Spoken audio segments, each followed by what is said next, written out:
¿Qué tal, muchachos? Esta es nuestra segunda clase de latín y vamos a continuar en donde nos habíamos quedado la vez pasada. Por hacer una recapitulación, habíamos visto algunos elementos que nos introducían a los sustantivos y son estos que tienen ustedes en pantalla. Entonces, habíamos visto que los sustantivos en latín tienen casos y estos casos se expresan pues por su relación o por su función dentro de una frase o de una oración. Está el nominativo, que expresa el sujeto. Está el genitivo, que expresa el complemento de especificación y responde a las preguntas de quién o de qué cosa. El tercero es el dativo, que expresa el complemento de término, responde a las preguntas a quién, a qué cosa. Es el objeto indirecto de la oración.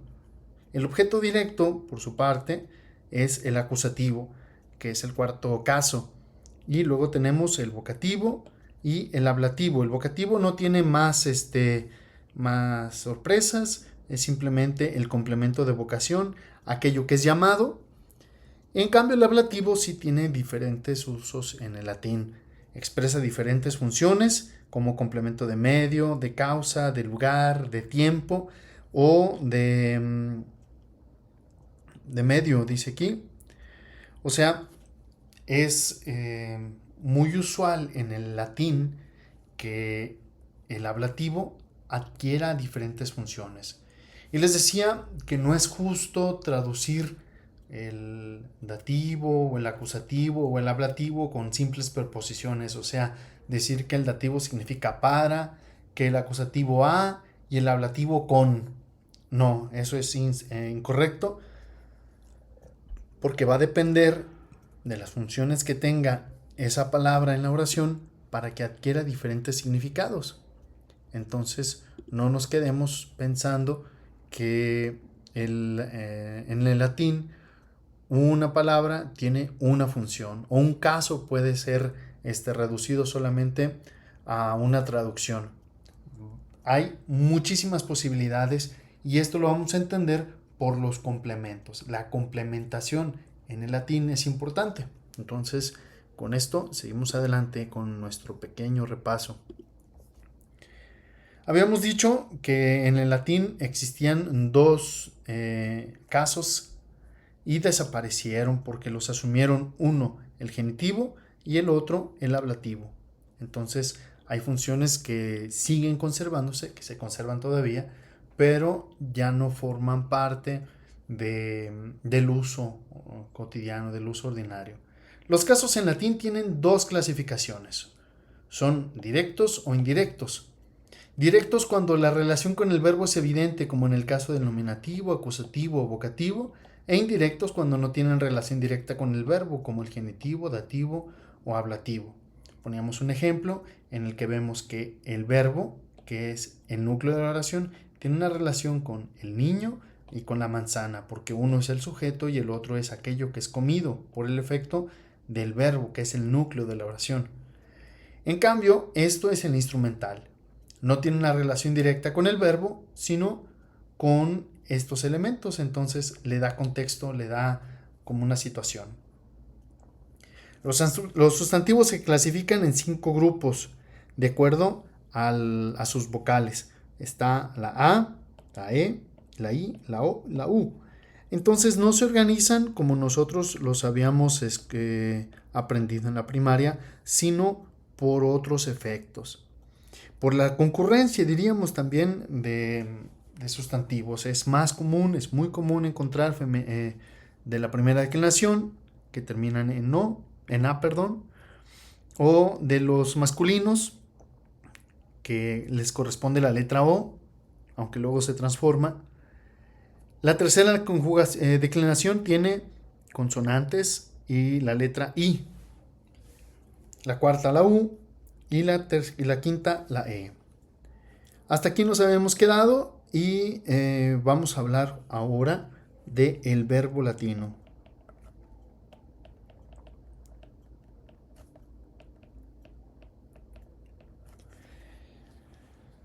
Hablando del verbo latino, decimos que hay dos grupos fundamentales.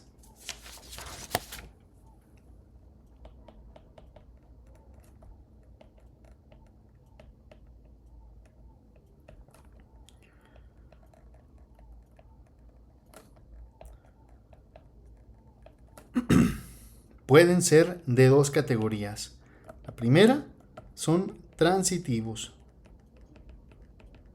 y la segunda, intransitivos. Esto quiere decir que los transitivos tienen objeto directo.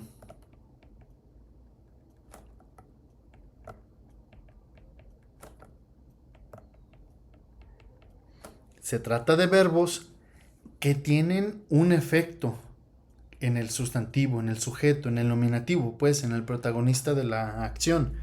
Y estos pueden ser activos o pasivos, al menos en español.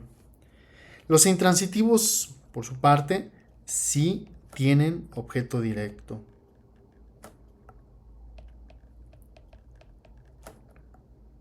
Perdón, no tienen.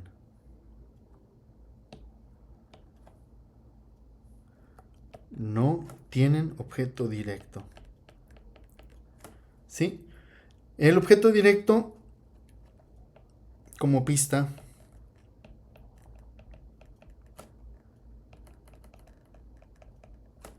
responde a la pregunta: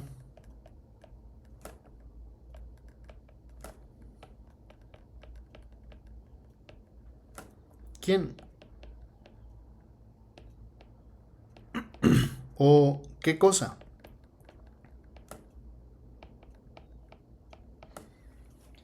¿Sí? Atentos, esto no es solamente algo del latín. Esto es español también. Resulta que nuestra lengua se parece muchísimo, por eso las referencias que vamos a tomar pues son precisamente del español. Entonces, no, hasta ahorita no estamos todavía como viendo tal cual el latín. Estamos viendo algo de español también, porque es importante. No podríamos avanzar, no podríamos decir más sin pensar en nuestra propia lengua y hacer como una adaptación, ¿no? O entenderlo pues también en nuestros términos. Entonces, pues espero que hasta aquí un poco claro. Si tienen alguna duda, pásense al encargado del grupo y estas dudas pues me las hacen llegar a su momento. Para entender esto de los verbos transitivos e intransitivos, podríamos utilizar un ejemplo también muy simple, muy común, casi sin chiste, pero ese es el detalle, que en lo simple aprendamos lo importante.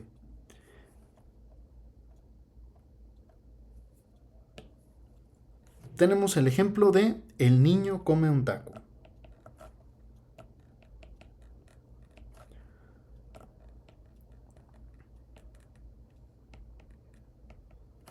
El niño come un taco. Bien. En esta oración, el niño es el sujeto. Este es el nominativo. El verbo es el núcleo de la oración. Y este es el verbo. Y un taco, pues es el predicado. En este caso es el acusativo. Es el objeto directo.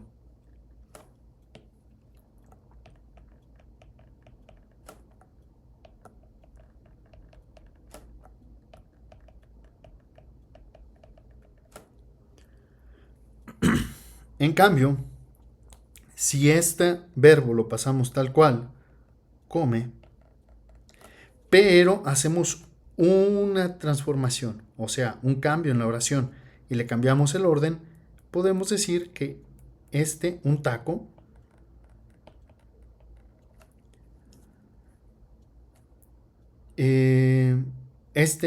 lo ponemos ahora acá.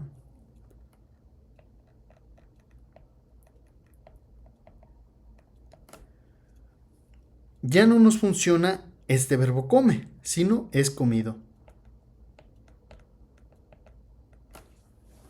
Porque un taco no puede comer.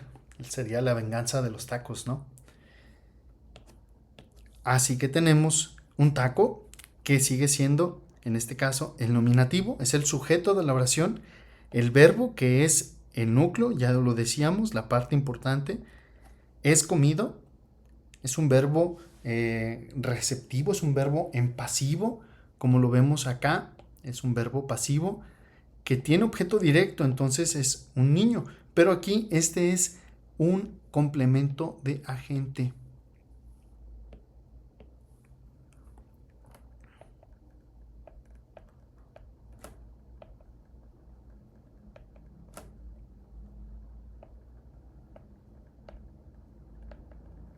En el esquema veíamos que los verbos transitivos tienen objeto directo y los intransitivos no. Esto no es transitivo porque está en pasivo. Entonces no tiene acusativo, sino que tiene un complemento de agente. Esta estructura se le llama de otro modo, la vamos a ver después. Así que podemos entender que los verbos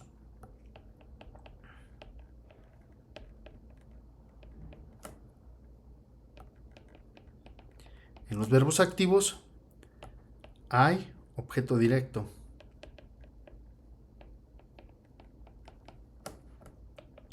Y en los verbos pasivos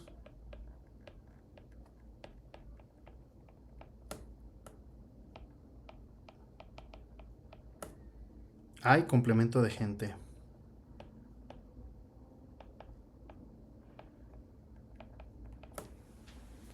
¿Sí? No es lo mismo. O sea, ¿quién es el que lo hace?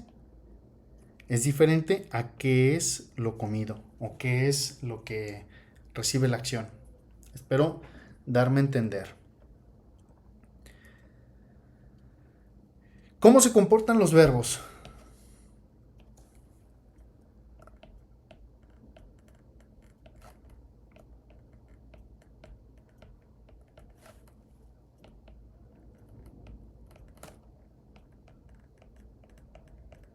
Bien, los verbos tienen también una vocal característica.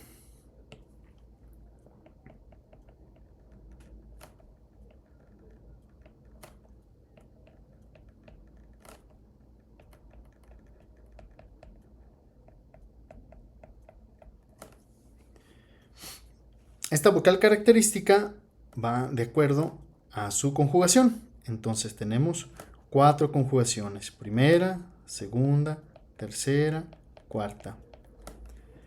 La primera conjugación está caracterizada por la letra A, la segunda por la letra E, la tercera por la letra E y la cuarta por la letra I. Pero aquí tenemos un fenómeno. Resulta que esta de la primera conjugación es una A larga. La de la segunda de conjugación es una E larga. Este palito que estoy poniendo encima significa que es larga y lo diferencia, por ejemplo, de la tercera conjugación de una breve, que son como un cuernito, es algo así, ¿sí? Como una U. Y la cuarta declinación también tiene una I, pero esta es larga, su cantidad es larga. Esto de las cantidades de las letras son cosas que en las que no me quise meter porque existen leyes para la acentuación, existen leyes que de acuerdo a la cantidad de una vocal pues tienen un efecto distinto y eso creo que nos confundiría un poquito más, entonces me lo brinqué y poco a poco lo vamos a ir viendo, pero espero al menos que hasta ahorita haya un poquito de claridad. Hay vocales que por sus características son más largas de por sí. La A decíamos que solamente con la apertura de la boca y tenemos ya el sonido, de por sí es larga, pero también puede ser en algunas ocasiones breve. La E, por su posición, veíamos, ¿se acuerdan ustedes de este arco que veíamos? Por su posición es, pues de por sí, a medio camino, pero hay, como les había dicho en griego, una E con una cantidad breve, que es la epsilon, y otra que tiene cantidad más larga, como la eta. Entonces estas características o estos juegos no son perceptibles no solamente en lo escrito, eran fenómenos que ellos estaban acostumbrados a escuchar. Y nosotros también tenemos estos fenómenos, ¿no? En español también existen estas características. No es lo mismo, no sé, leer que leer.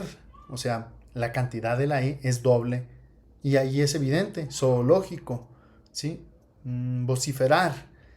En donde tiene el acento, allí es donde se detiene la palabra y entonces esa se hace más larga.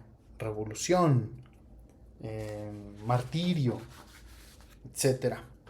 Bueno, pues tenemos a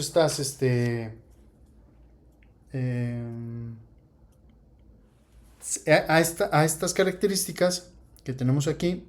Vuelvo a esto se le llama temas. Todo esto son los temas. Así que las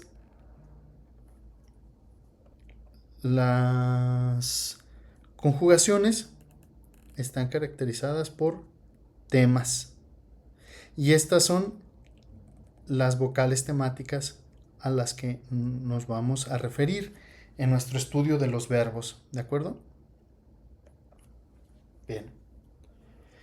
Aún así, como vemos que hay temas, existen verbos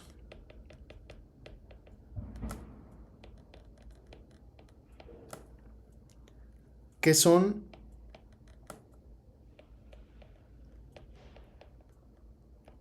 atemáticos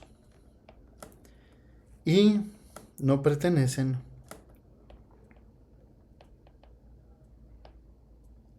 a un modelo de conjugación. ¿Sí? O sea, no quiere decir que todo lo vamos a encasillar en un solo modelo y que todo funcione igual. ¿Sí? Hay diferentes fenómenos, así que, bueno, pues esto también forma parte del enigmático mundo de los verbos. Vamos a las formas verbales.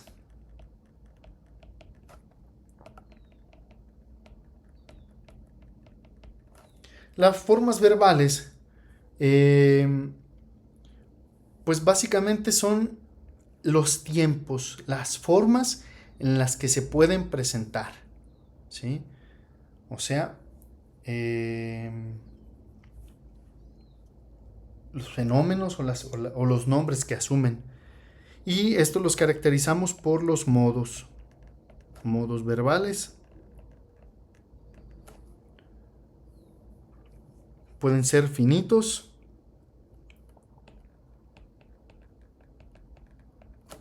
o infinitos. Finitos son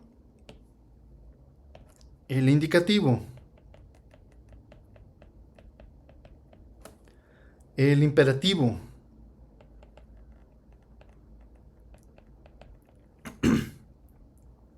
el subjuntivo.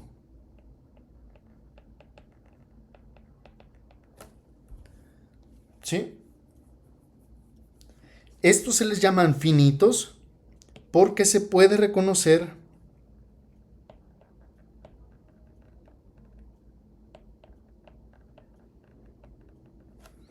el sustantivo, perdón, el sujeto.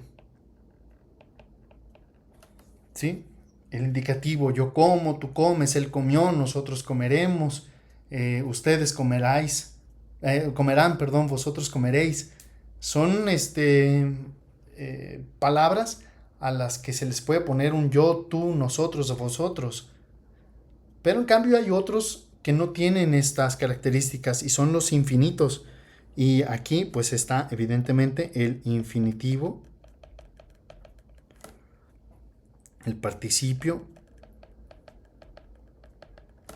el gerundio, el gerundivo y el supino. Son elementos que no se les puede reconocer el sujeto.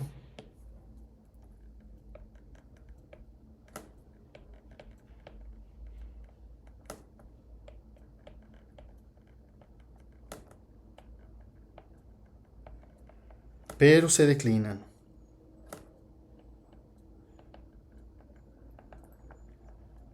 O sea, son formas verbales a las que se les puede poner una declinación. ¿Sí? El el indicativo, vamos a poner aquí su descripción. Indicativo.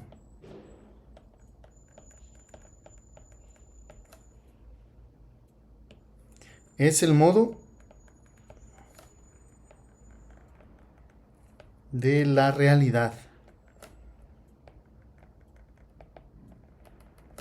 de la objetividad.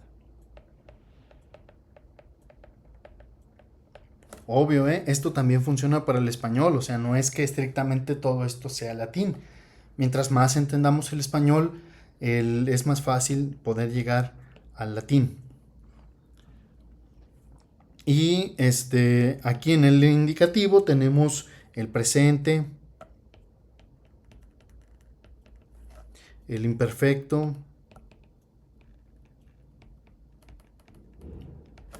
el futuro, perfecto, pluscuamperfecto,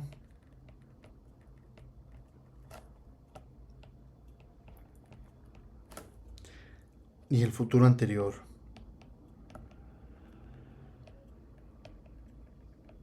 Estas formas se remiten estrictamente sí al latín, porque en español hay más conjugaciones del indicativo. Si ustedes buscan en internet, en Wikipedia, en Google,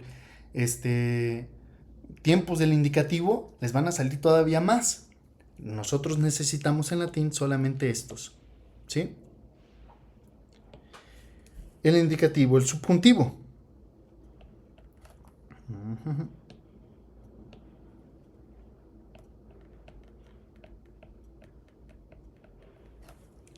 El subjuntivo es el modo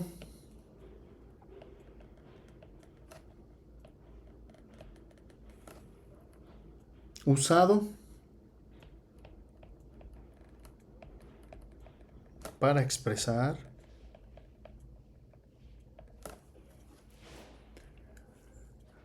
la posibilidad, no la certeza.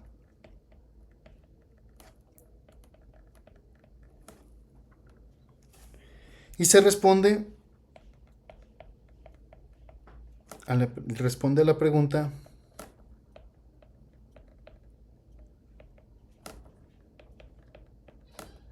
¿es posible que? ¿Sí? Entonces, una frase en subjuntivo la puedes identificar siempre que tú te hagas esta pregunta. ¿Es posible que?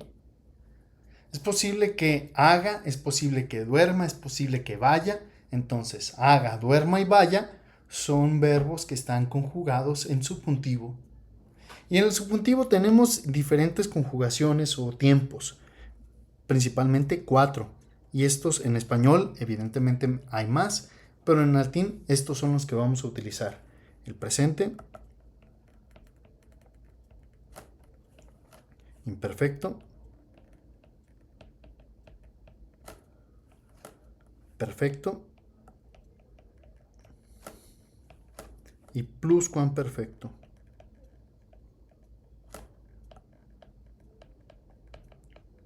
Estos son los 4. También tenemos el imperativo. Ya habíamos dicho que dentro de los modos finitos de los verbos están estos: indicativo, imperativo, subjuntivo. Ok, vamos ahora con el imperativo. El imperativo tiene como característica que es el modo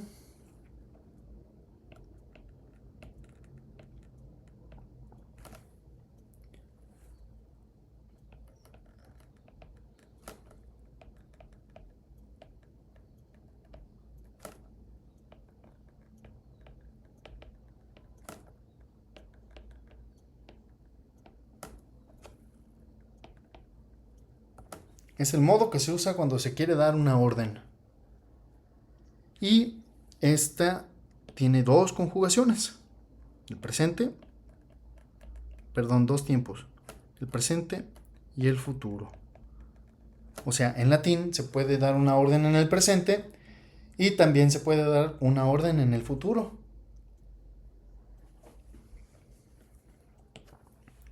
Ahora, estos son los de la primera parte, ¿no? Estos a los que nos habíamos referido como finitos. Entonces aquí le vamos a poner con grande finitos.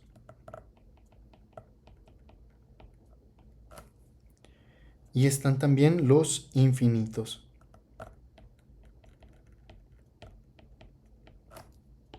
Porque no están definidos, porque no tienen su sujeto, porque no es identificable a quién se están refiriendo, pero sí se declinan. Estos son infinito,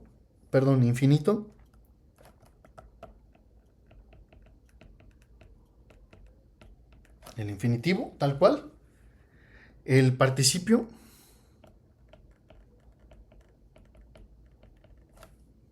gerundio, gerundivo y supino. Sobre el infinitivo, pues aquí podemos decir que es el modo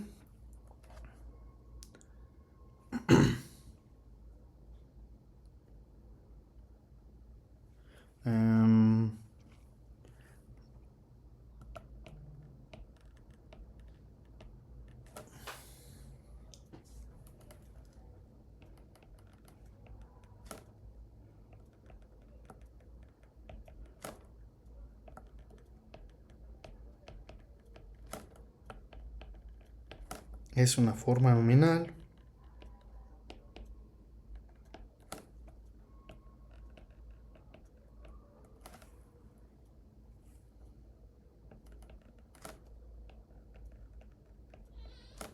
Que expresa el punto de vista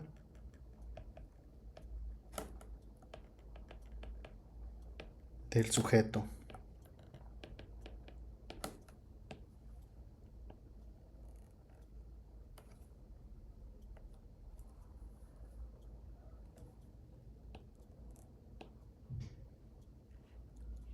Esto lo vamos a recorrer para abajo para ponerle aquí los tiempos. El infinitivo tiene tres tiempos: presente, futuro y perfecto.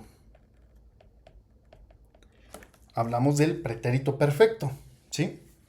El participio, por su parte, tiene también presente, futuro y perfecto. El gerundio no tiene estos así tal cual, sino que tiene activo, modo activo. El gerundivo es el pasivo. Estos dos se complementan, no los vamos a ver ahorita, no estoy abundando sobre esto porque es todo un caos, digo verlo ahorita. Y el supino tiene activo y pasivo los dos.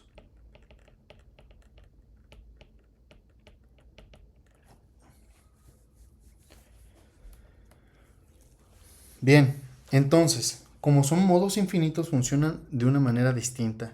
Y no nos vamos a detener en ellos ahora más que en el infinitivo. A su tiempo lo vamos a ver porque forma parte del paradigma del verbo, que es lo siguiente que vamos a ver. Entonces, paradigma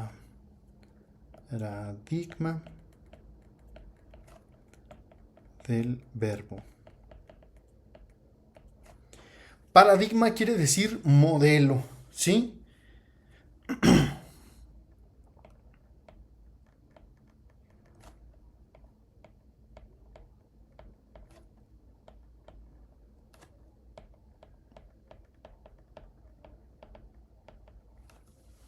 Para un diccionario, ¿sí? O sea, la manera en que los diccionarios utilizan estas herramientas Si nosotros abrimos nuestro diccionario, bueno, ahorita no es propiamente el tiempo de usar los diccionarios. Va a llegar el momento en que vamos a utilizarlo demasiado. La ventaja de estudiar conmigo el latín es que yo no les voy a pedir que memoricen absolutamente todo, sino algunas fórmulas, que utilicen fichas.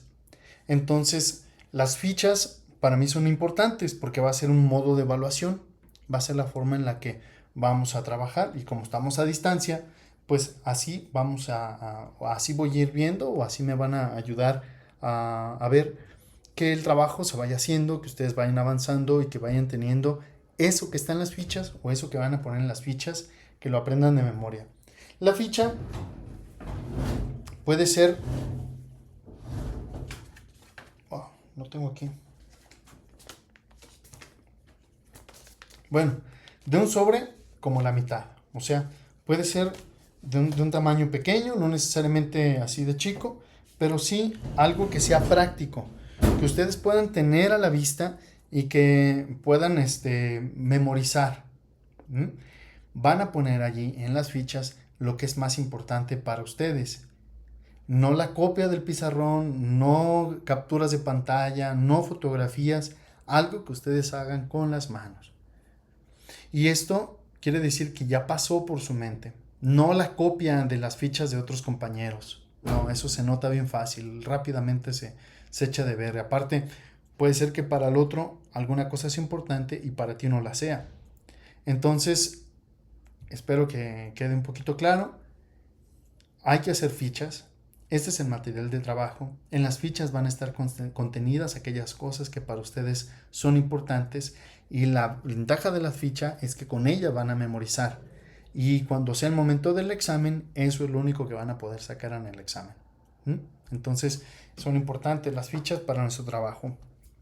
Vamos a nuestro pizarrón y aquí les voy a enseñar el paradigma del verbo, la forma en la que los diccionarios utilizan su nomenclatura y el orden de las palabras para para fijarnos en los modelos. Tenemos aquí el diccionario de latín. Este diccionario no es necesario que ustedes lo compren. Yo les voy a pasar después uno. Esto a mí me costó 500 euros, entonces no lo compren. El verbo amo, el verbo más típico. Tiene aquí, como ustedes ven, pues amo, as, abi, atum, are. Esos son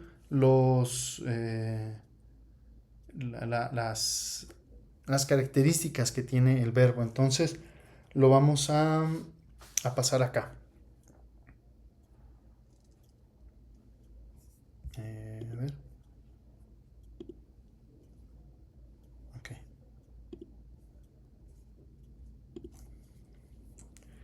Dijimos que era amo,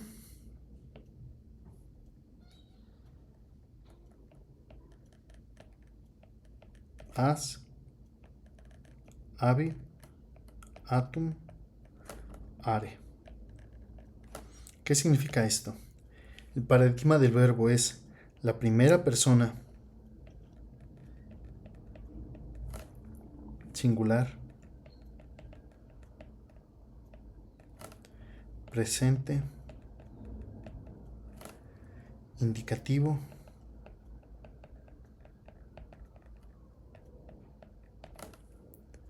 voz activa.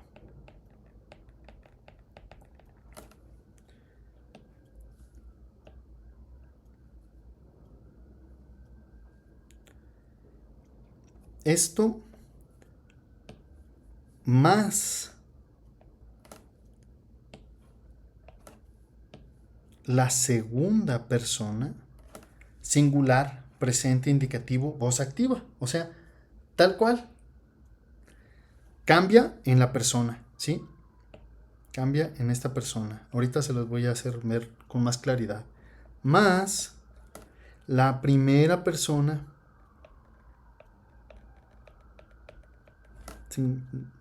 singular del perfecto indicativo voz activa. Más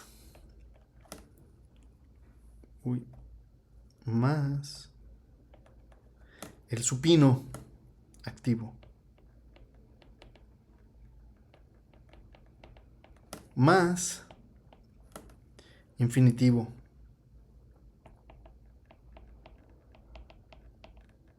Presente activo. ¿Sí? Y suele suceder que te da también aquí en algunos diccionarios el número de la conjugación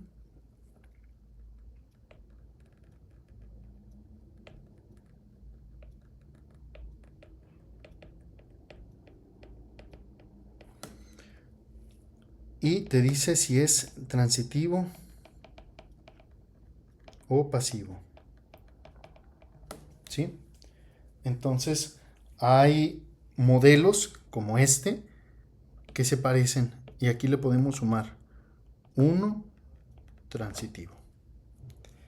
Entonces, a estas corresponden, vamos a usar este, que parece lápiz. Amo, a esta. As, a esta segunda. Abi, es esta. Atum, es esta. Are, es esta. Espero que con tanta raya me haya dado a entender. O sea, el paradigma es este. El paradigma o el modelo para los diccionarios es este. Amo, as, abi, atum, are. Que lo veíamos en el diccionario, ¿sí?